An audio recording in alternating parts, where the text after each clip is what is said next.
just a different, and it's not the world has changed, it's my perception of it that has changed. The world has always been this way. My glasses, my sunglasses have been removed, and I'm starting to see things clearer.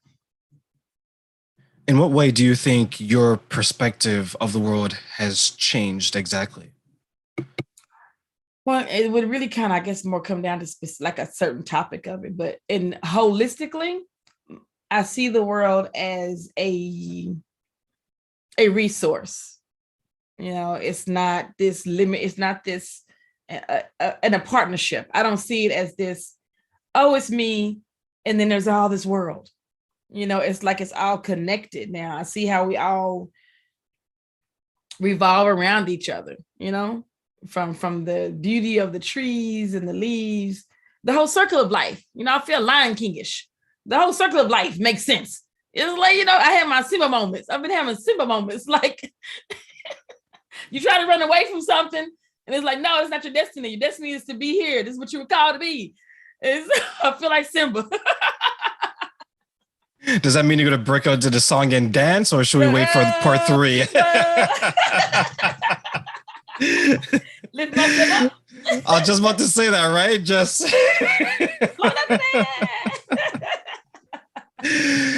for those who haven't seen Lion King, you can take away so much from that movie every time you watch it. Please catch up on that movie if you haven't. You can take away from any movie that you watch, especially some Disney ones, but you can take away from, that's what I love about movies. If you really get into them, there's so much life, even from a comedy to an adventure to, I don't really like horror movies, but I can see how some things you can get something out of a horror movie, I'm sure.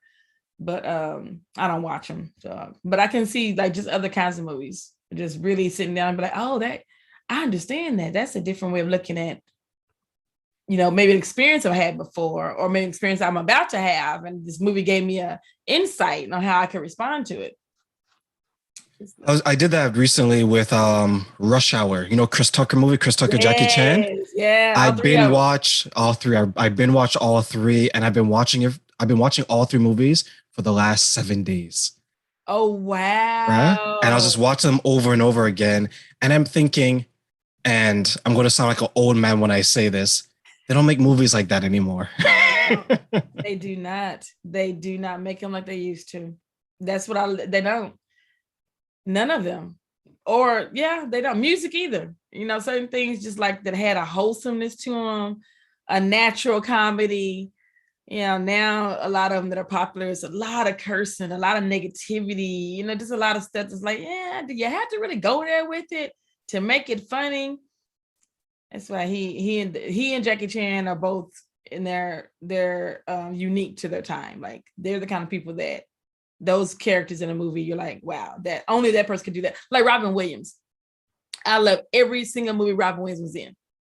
And when he took his life, and knowing that he took his life out of just depression, because I knew what I was going through at the time. I cried. I think that's the only superstar that I cried over his death, because I loved every movie he was in. And a couple of them actually changed my perspective of life at the moments that I watched him. He was Robin Williams. You cannot replace anything. Like Will Smith did pretty good with doing the second Aladdin, but Will Smith is also just Will Smith.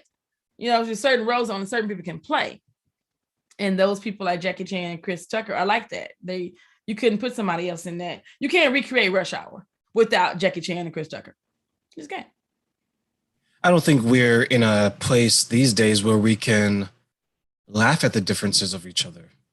Right? Because that's what made it funny, because they grew together and they had their, I don't want to say it was stereotypical view of each other, but they had their view of each other based on their culture, but they grew together to love and embrace it. I don't think we can have that type of magic anymore. Not on screen. We can have it in our own movies, in our own life, but not on screen. It's just too much. It's too sensitive now. Like, and I guess it kind of depends on the perspective of it too. It probably could be done. My hair is in my ear. It probably could be done, but it would have to be done tastefully and with respect. Like you'd have to. It wouldn't be for every audience. Like Rush Hour, anybody can watch that and can get a comic relief from it. but certain ones have to be tastefully made, and probably just for a certain generation of people, because it's too sensitive otherwise.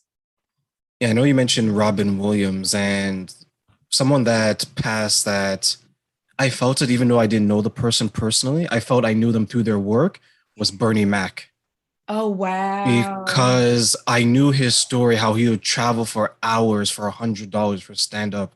And I remember, I think it was Cat Williams. There was another comedian that said, "You want to basically, I'm going to paraphrase. You want to see God's work.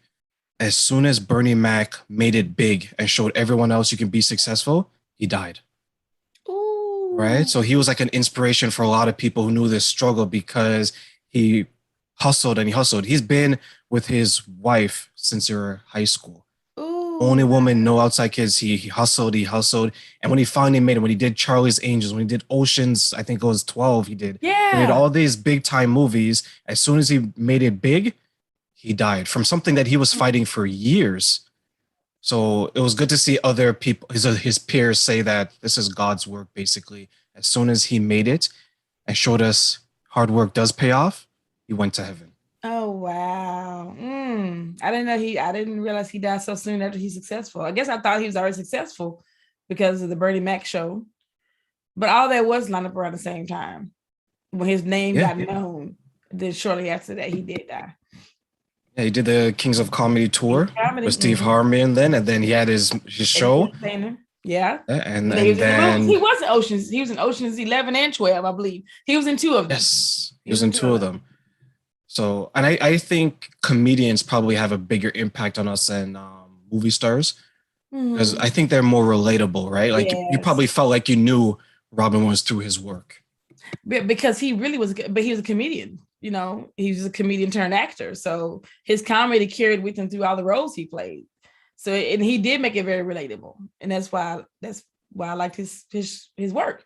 But yeah, comedians, because comedians, they speak on life, just people's issues and their gangs. They talk about it in a very fun way where everybody can be like, you can relate to something every comedian says, even the raunchy ones. You can relate to something. It might not be the presentation you like, but you can relate to it. Like, oh, that is funny. I felt the way before. I know somebody like that.